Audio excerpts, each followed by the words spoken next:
Welcome, Guruji.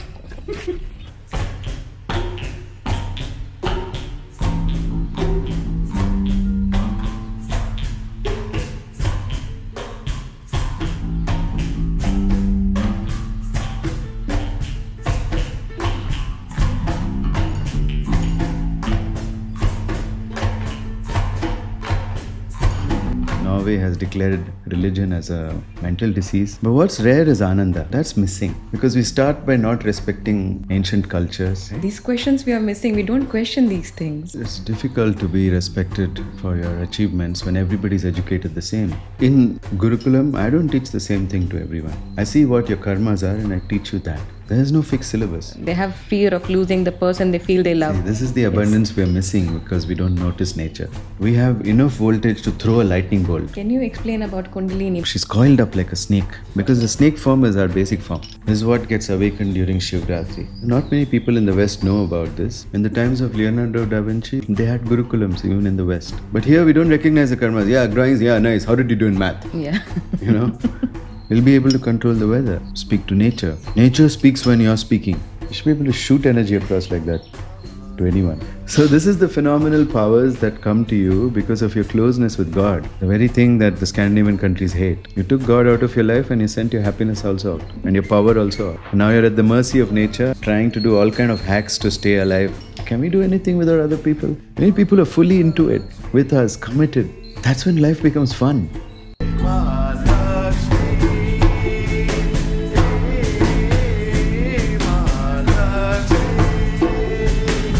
Namaskar, my name is Mrunalini and I am here today in this beautiful city of Mysore.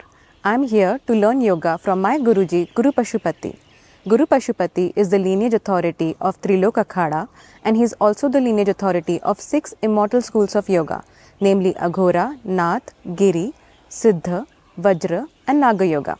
In this podcast series, we are going to discuss about the most crucial problems that we see in Scandinavian and Nordic countries, like despite being listed as the happiest country in the world, why is it that there are so much of higher suicide rates in this country? So stay tuned and happy learning. Namaskaram, Guruji. Namaste. Thank you so much for accepting my request and within short notice allowing me to also come here to finally have a face-to-face meeting with you. I'm happy because you want to serve people, so But it's you who encouraged me to do that. I still have my flaws. I still have some flaws. I don't have that much of compassion as you do. But I'm here because I believe and trust in you. you can get your compassion up when you're here. Thank you. Okay, so should we begin now? Yes, start. Yes. So today's topic, before we start, I would like you to say a little bit of Devi prayer and then we begin. Actually, we always start with Ganesh prayer. Ganesh, So, not Devi. Even if you want to start with Devi, you have to first start with Ganesh. Yes. So, the reason is that he's the gatekeeper for Devi. And he's right here. So, we're going to sing him a little song. This is Siddhivinayak, the Ganesh who gives Siddhis. Siddhis are abilities, magical abilities, phenomenal powers that help you to control nature and even your own being. So we'll make a prayer to him because everybody needs it. Sure. Om Namo Siddhivinayakaya Sarva Karyakarte Sarva Vigna Prashamnaya Sarva Rajya Vashakarnaya Sarva Stri Purushakarshanaaya Shring Om Swaha Om Namo Siddhivinayakaya Shring Om Swaha. Great. Okay, then let's begin. I have been, because of my work life or because of my life, it has been challenging for me to always go from India, and due to work, I always used to travel to Europe. Whenever I used to come back to India, there used to be some issues. And the third time, I also met with an accident. Oh. It was like a warning sign, but still I was very naive. I didn't know. And there was many opportunities always coming to go towards Europe when during my early phase. So when I finally decided to stay there, I finally thought of, okay, I should live in Europe and then maybe see what happens with my life and go forward with that. So I was looking for happiness somewhere. I was trying to get away from all the troubles that I was facing in India. And somehow, okay, if nothing is working here, let me have my peace somewhere else. So that's why I finally decided to stay at one place. And then slowly, when you start sinking in the society, there are certain stuff that starts happening and you start questioning again. Is am I really among the happiest people, or am I among really the Yeah, it's called happiest? a midlife crisis. Oh, like what is happening? Where am I? What am I doing? And all those questions came up. Yes. So, our first question is: are Scandinavian or Nordic countries really the happiest country in the world? I'm trying to use those countries now because I stay there and I would like to make the environment. No, but by the World Happiness Index, they are the happiest, among the happiest countries in the world. Finland is the happiest, I thought, according to the index. Yeah, according to the index, it says like that. But let's dive into it more. But I think by the real definition of happiness, they're not happy, because at least by the Sanatan definition of happiness, Hindu definition of happiness, they're not happy. So there are 4 types of happiness. One is called tosha, which is you get what you want. When you get what you want, you feel happy. Yes? Yes. Like I love fossils, I love crystals. You gave me a fossilized crystal. Now I'm double happy, right? Because I got what I want. That's called tosha. But you have a happiness because you gave it to me, and you have a happiness seeing my happiness. That's called mudita. This is common human happiness. This maybe Finland is number 1. I don't know. I've never been there, so I cannot comment. But I have known a couple of Finnish people, and they were not happy people. So, but that's too less of a population to make a judgment about the population. I met only 2 Finnish people. Both were unhappy. Yeah. Yeah, but that's okay. Like, I'm sure that they can get what they want. Unlike in India, if you want something, it's such a mess. Like, it just can't happen. Like, even for me to arrange a shoot was very difficult, because that's how it is in India. Things just don't work. The apathy of people towards governance, environment, cleanliness is just horrible. So that we cannot easily experience tosha here. Tosha is the happiness when you get what you want. Who's getting what they want? Everybody's getting what they don't want here, but they're still happy. Yes. The second is mudita, which is me making someone else happy and feeling happiness from that. That's called mudita. Okay. I think that's very rare these days. No, it is not rare. You know, if a mother makes an omelette for her kid, she feels happy when he eats it and enjoys it. Yes. You know, this is common. This is quite common. It's not rare. But what's rare is ananda. Ananda is when you feel respect from other people, and it's mutual. You respect them too. Okay, Nanda means to respect. Ananda means respect from both sides. So that's what it is. When I respect you and you respect me, there's a kind of happiness. You know that I can then rely on you. You can then rely on me, because we are both winning with each other. When we come in each other's lives, we win something. I win something, you win something, and you are guaranteed about that. And for that, you have respect. You see, that's ananda. So when my students respect me, I get ananda, because I respect them back too. And then that creates ananda. That's very important. That's missing, because we start by not respecting ancient cultures, and we, especially the Nordic countries. Norway has declared religion as a mental disease. Yeah. Do I look mentally diseased? I'm helping thousands of people here. Okay, and I'm not. It's crazy to make that kind of a statement, because every piece of mental health that I own has been given to me by my religion, by Ved Vyas, who's written the Vedas and who's written the Puranas and the Upanishads. If I stack them all together, this room wouldn't be enough to contain it. So that's that much of literature that's been passed out by the ancient people, and we sweep it away saying, I can't see God, so it's not there. This is a problem. This is like because they don't have this culture, and there is like a different environment altogether. The social structure is totally different, so it's very difficult. It is an isolating social structure. Yes. Whenever you say that happiness is me getting what I want, and you stop at tosha, then you'll be happy. You'll get what you want, but you won't be happy. because you won't have ananda. There's one more ananda which is called sushupti, joy of being alive. It's a fourth one. Then. Now, the fourth ananda is like the joy of being alive. Just when you go to nature and you see a waterfall and you're like, wow. Start noticing how your body is also nature. Your body also has phenomenal processes, that mystical, magical processes, communication through wireless. Everything is happening in your body. If you pay attention and you zoom in, then you can feel the joy of your body. How the hell does it work? I stuff something in here and then it makes this body. I breathe with my nostrils and makes this body. I drink water and it makes this body. What? It's a miracle, right? These questions we are missing. We don't question these things. Yeah. So people walk to without the higher anandas. The higher anandas are sushupti, which is deep absorption into how beautiful nature is. It's a celebration of beauty. It's a joy which comes when you see beauty. See a beautiful thing, you're like, wow, that joy. So these four things are maybe, some artists may be having sushupti in the Nordic countries. But here, because of our worship of our idols, we get sushupti every day. Yes. Yeah.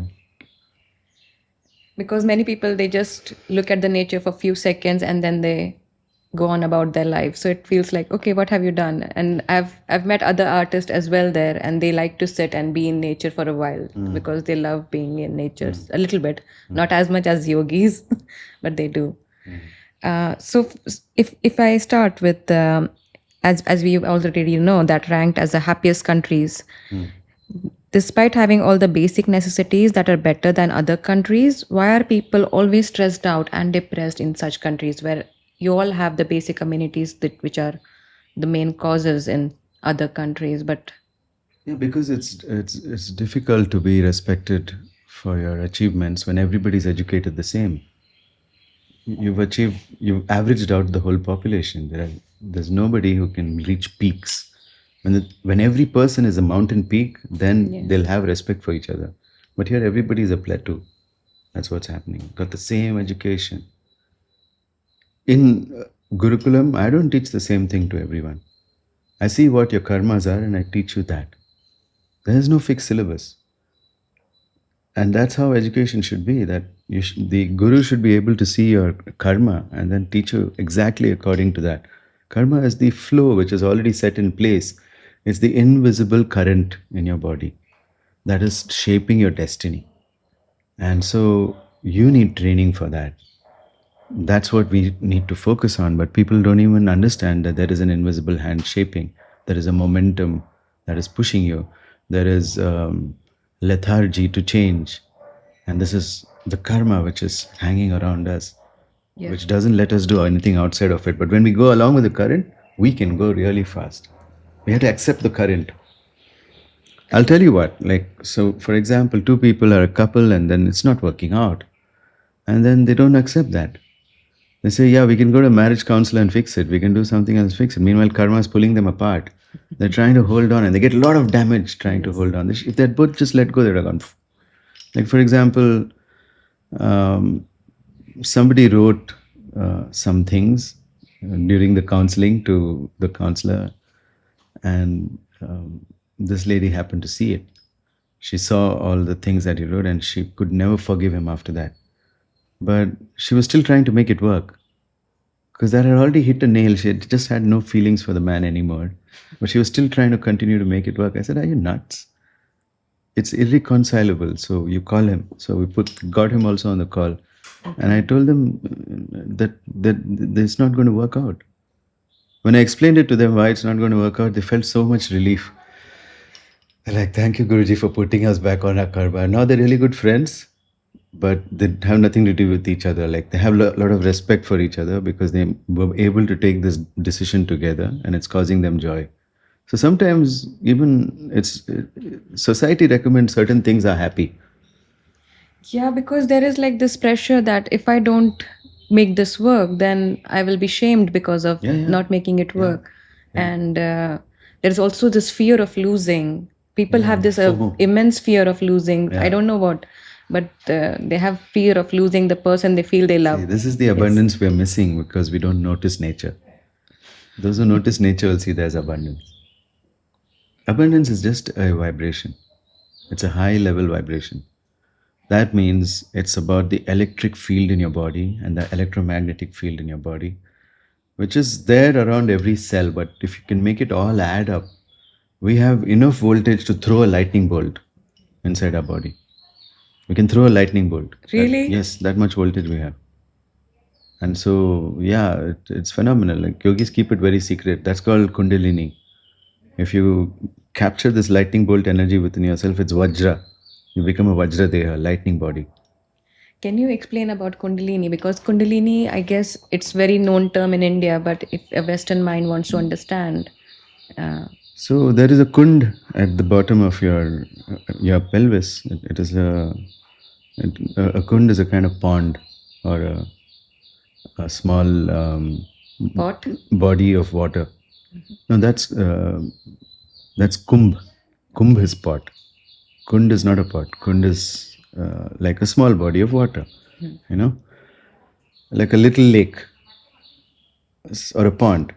So there is a pond over there, and when you focus on it, you will see that there is a swirling inside it, an anti-clockwise swirling, and you'll feel that. But if you go and feel that swirling, it is like 3.5 rounds. This is very significant. This 3.5 rounds, because it's called Ugra Namaskara. Ugra Namaskar. Yeah, Ugra Namaskara. Ugra means aggressive. This one is doing an aggressive Namaskara of Shiva inside. That's what it's doing. When we go to a temple, a Shiva temple, on a Monday, Shiva is facing east. So we go around Shiva. Or sometimes Shiva is facing north. Actually, when Shiva is facing north, you go around it 3 times, then you do one more half round and you lie down here. Yeah. This is written in a Marathi book, which is a translation of the 18th missing chapter of Brahmanda Puran, which they wrote in Marathi. It's called Shiv Leela Amrit. So in this, they describe how beings go 3.5 rounds around Shiva and lie down. And that's the same thing that's happening in the Kundalini. So every part of you is saluting the divine Shivling, which is a long phenomenal Agni Linga that goes from the top of it comes from Shiva, enters into your head and goes all the way to the bottom of the universe. Okay? It's an Agni Linga. It has no end and no beginning. This is what gets awakened during Shivratri. This is why people are asked to sit erect for the whole night during Shivratri, so that this Agni Ling can function within you and your Kundalini can then rise. Kundalini is Devi within you. So she's coiled up like a snake. She's taken a snake form because the snake form is our basic form. So this Kundalini Shakti, which is there, it's a form of Devi, and I told you that it's the serpent form. Look at her head and look at her spine. It's a snake. So she now wants to hiss and move and create herself into a human. So she hisses, creates herself. She comes in here and she turns into human form. And then she comes up, and then there's another chakra just 2 fingers above the pelvic floor is the other chakra. 8 fingers above that is the other chakra at the navel. 8 more fingers above that is the next chakra. 8 more fingers above that is Vishuddhi. And 12 fingers above that is Bhumadhya. And then there's more chakras, secret chakras. Okay. All of these are her changing rooms. So she changes and changes and changes and changes. So every time the Kundalini ascends one chakra, it's like the next orbital of an electron. You're in the next level energy field. Then she swirls and she ascends into the next chakra. Then you have a next level energy field. And then there's last chakra is above your head. So not many people in the West know about this, because everyone who's gone to teach over there got stumped. They couldn't teach anything because they didn't know how to bring that into the Western language. So by the time a lot had been lost in translation. because we didn't know English. I think I'm the first guru who knows English and Sanskrit properly. Yeah, we are lucky to have you. so that we can decode all these secrets that are there. It is a phenomenal journey, okay? Look, after some time, you've sorted out your financial problems, and maybe not, but at least the country enjoys a higher standard of living. But everybody has financial problem because it's basically a debt economy. So everybody's going to have problems. And over a period of time, this is just the basic of the basic wins. Now, Maslow made a library of wins. Yeah. Abraham Maslow, the psychologist who made the hierarchy of needs, is what he thought it was. He said human hierarchy of needs. So the last need is meaning and purpose. The last need is, he called it self-actualization, knowing who you are. But in India, it's the other way around. First you know who you are. And the last thing that you need to worry about is money and wealth, because it just comes. So in India, you're either just filthy super rich or you're poor. Yeah, it's everywhere. I think it's also in other countries. At least in Europe, I noticed the same thing. Okay. No, but the poor in Europe would be rich people if they came to India. Yes. So here the poor is like really low, like $100 a month and all. The people living on $100 a month. The people living on $150 a month. And there are people who would pay $150 for a bottle of water also in India. So it's all there. And there are two kinds of people. The ones that swallowed the Thames Nadi Avidya Mandir education, also known as the English education. They swallowed that. They drank a glass of Thames water every day from London. And then what happened? They started to think that food, shelter, sex, air and water, these are the most important things in life. And they started to protect this as if it's some big deal. But they forgot about meaning. Yeah. So here we say that Lakshmi comes from Lakshya. Lakshya means goal, purpose, meaning, desire, intention. All of these are Lakshya, the goal. When you have a clear goal and a clear intention, then abundance comes, Lakshmi comes into your life. The goddess of abundance comes into your life then. So if we navigate from our previous question, it's like when you mentioned that everybody is having the same education and everybody is almost doing the same stuff. That's why they feel a lot of stress and depression for them. Yes. And it was not like that before. In the times of Leonardo da Vinci, they had gurukulams even in the West. A person would go sit with the guru and learn with him. In the West as they well. They called it apprenticeship. So, like all the great painters were supported by the Medici family. Medici, something, I don't know. Mm-hmm. They were supported. These were kind of like a royal family with a lot of money, so they supported them. And even in India, all the arts were supported by the kings. And so every guru would be given a place to teach their art, whatever it was. Mm-hmm. And that's exactly what happened. They had workshops where they would take apprentices. The apprentices would then become masters. Then the masters would train more apprentices. And it's a lineage. Even Islam was taught like that. And everything in Europe was like that, with a lineage. They had a murshid and a shagird, just like we have a guru and a shishya. Interesting. But it's nowadays. But nowadays it's not like that. Yeah. It's one teacher teaching a whole bunch of people the same thing. Not what they are, not what karma they have, right? Even in the West, they recognize, look at this boy. He's making such good drawings. He should be an artist. They would recognize it. Yes. His karmas. But here we don't recognize the karmas. Yeah, drawings, yeah, nice. How did you do in math? Yeah. So that's really wrong. We're doing this to people and now they don't know what they're good at and they don't know who they are. Yeah, it's the same in the West as well. Even if they know they are good at something, people are just nowadays trying to make more money because the cost of living is very high. So they want to attract jobs from which they can make money. This is what I'm about observing. Survival.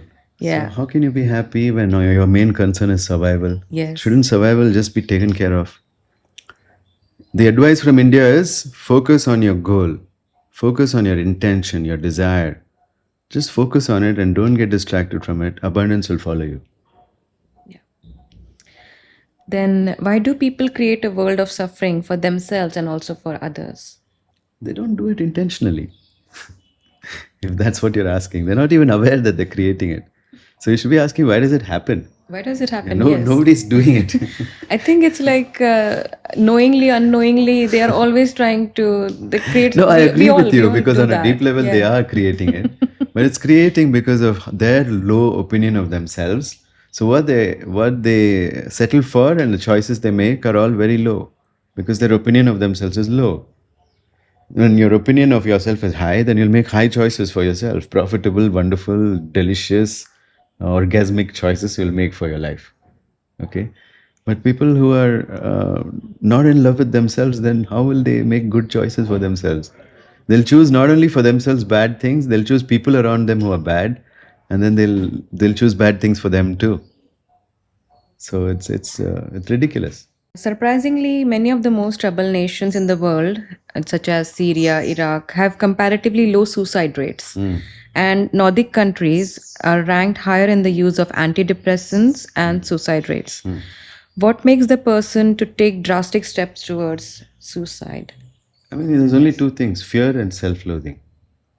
So it's the highest pinnacle of self-loathing to take your life, because morally you have to agree there is no more profit in me being dead than being alive. So it's a moral judgment that I'm not worth being alive. So that is what it is. It's why do people feel that they are not worth being alive? Because they haven't been told what they're good at. They haven't found a purpose in life. They haven't got encouragement from people. They don't live in a community which needs them. They're not needed in this world. Whether they're dead or alive makes no difference. And so that extreme thought of just what is my function in this world can drive someone to suicide. They don't have proper deep meaning. We lose people. Yeah. And that's why in the troubled countries, they have meaning. Get out of the trouble together. So Yeah, they have at least now a they don't- purpose to get outside the they have country at purpose. least. Yeah. But here there's no purpose.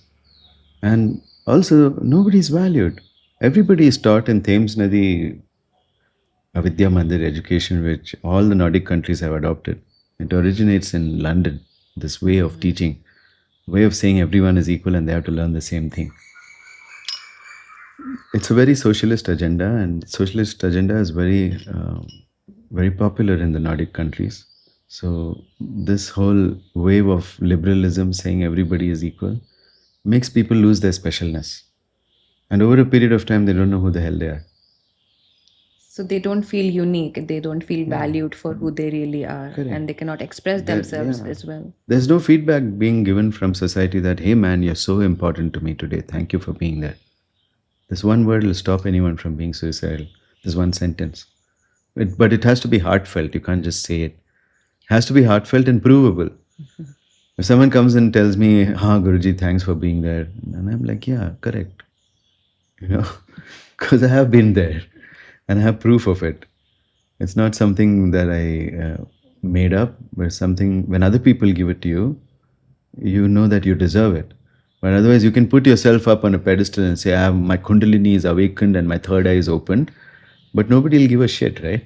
No. So then you still will feel suicidal.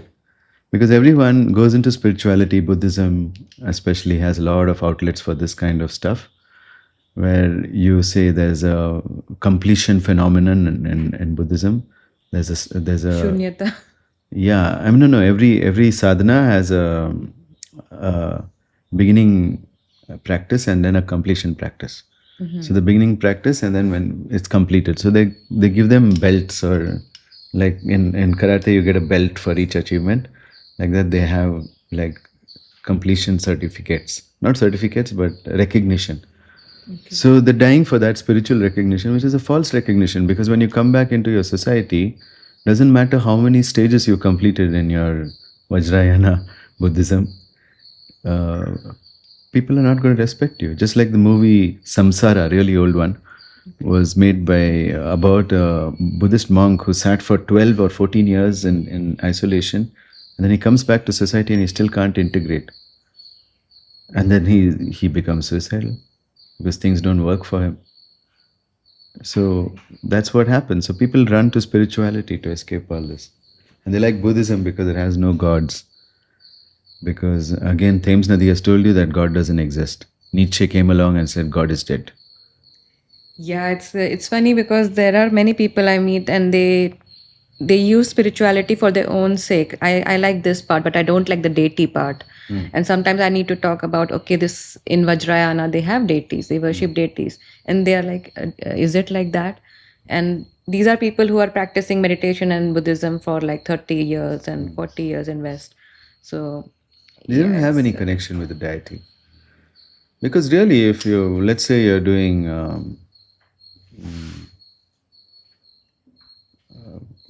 Kala Garud sadhana or something in Vajrayana, we practice the exact same thing even in yoga, because everything that Vajrayana has is gotten from yoga. And the born religion, which is basically just yoga again. Okay, so yoga is the sea in which all of these are floating around, and in that people are doing a practice where you have to become the deity. You have to get Vajrapani Indra and Garuda inside your body to become Kala Garuda. How many people feel like that after they do it? They're just doing it. How do they behave like that when they go in front of someone? Are they're taking 4 or 5 steps back? Because when I walk on the street, everyone makes space for me. It's not just because of the turban. There are lots of people with turbans, but people make space, and that's the Kal Garud energy if I'm walking through, and that's how it has to be. You have to experience phenomena. You'll be able to control the weather. You'll be able to speak to nature. Nature speaks when you're speaking. She wants to do all sorts of stuff. Send wind, send rain, send lightning when you open your mouth and start talking.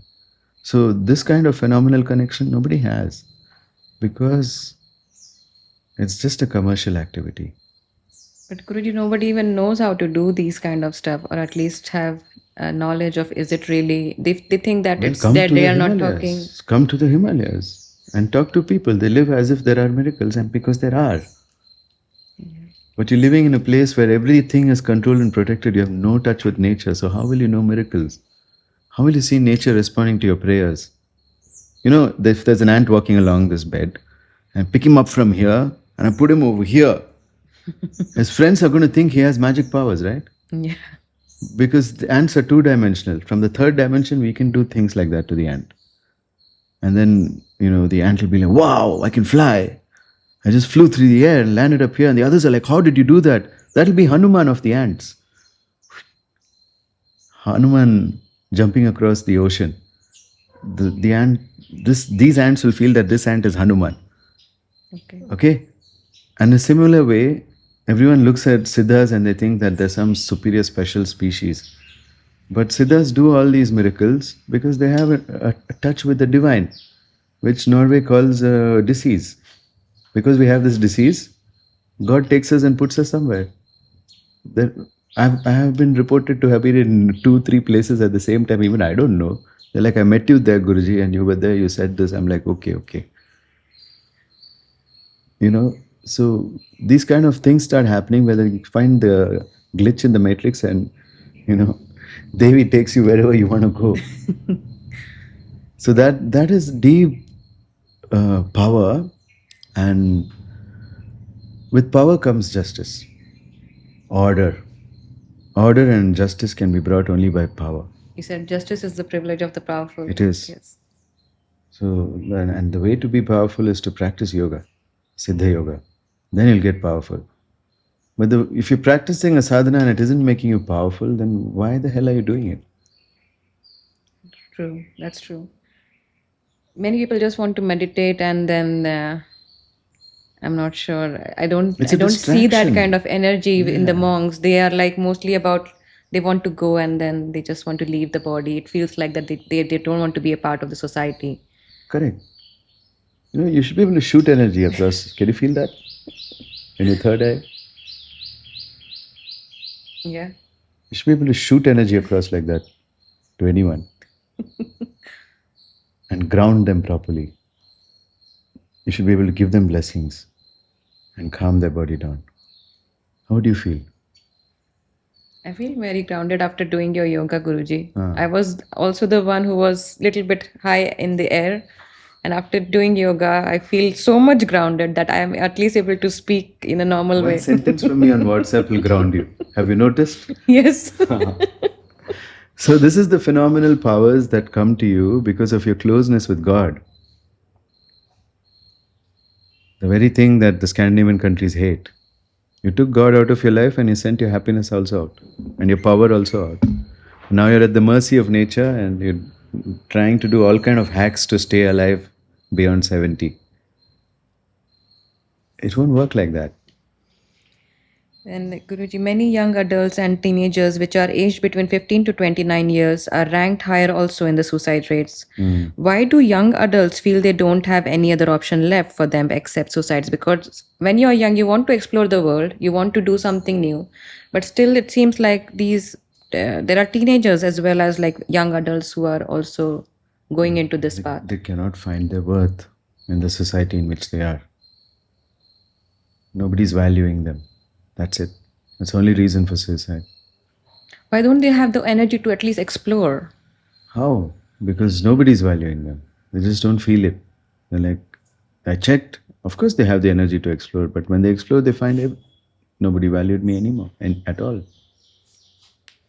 And it's just that abandonment by society that drives people to suicide. People who are embraced by society do not commit suicide. Society has told you, you're on your own. You find a mate if you can, come on. And they find a mate, and the mate feels, I'm also on my own. And you also feel, I'm also on my own. So everybody's on their own, even in a relationship. And then beyond that relationship, there is no growth. It's a dead seed. It doesn't fertilize anything else in society. It's not expected to either. They say they are a very individualistic society and everybody is quite independent. Some things I really like that because I was able to do certain things by myself and I was able to learn some certain things. But then certain things I feel like, hey, I need to have my own tribe or I need to have some more people to, experience this in a better way. But it seems like everything, it's more like being more independent, more individualized, more being alone. Yes. Even you want to be on the phone alone. So... Yeah, I mean, that's what makes us unhappy because we don't have a tribe. Nobody values us. It makes no difference if you're alive or dead when you're individualistic and independent. Yeah. How can you be independent? We need to depend on trustworthy people. That's the full extent of a human being. Not just one body, one person doing one thing. Like, can we do anything without other people? Many people are fully into it, with us, committed. That's when life becomes fun. Right. The group with the highest number of suicides in Sweden in 2023 was among men aged between 15 to 44 years. And the amount of suicides among men is twice as higher as compared to the women. So why is there such a huge difference of suicides among men as compared to women? Men are like almost twice the numbers. It's easy for a woman to find purpose through a man. She doesn't have to find her own purpose. It's easy for her to surrender to a man's purpose. The women who do that don't want to commit suicide. But the men who don't get a woman who surrenders to him and they both adopt the same purpose, those who don't get that, then they don't know whose purpose to align with because everybody's equal. They're not seeing a clear leader. Here, my male students have no problem aligning with my purpose because they see that I'm like a mountain compared to where they are. And they're like, man, I just want to be another mountain I'll learn how to be a mountain from this mountain, which is what they're here for. So they align their purpose, so they don't want to commit suicide. All of my students, I'm telling you, the ones here, if I wasn't there in their life, they would have committed suicide by now. But because I came there and gave them purpose, then they started finding reason to be alive and to be excellent and to make things good. Now they also have a purpose. Yeah, yes. It's through the purpose. They need to get out of that I'm not good enough, I'm not worth it phase to, man, I'm irreplaceable. They have to feel that. That's when they'll not want to commit suicide, because you're irreplaceable and I have to be there for other people. I'm here. This is my thing.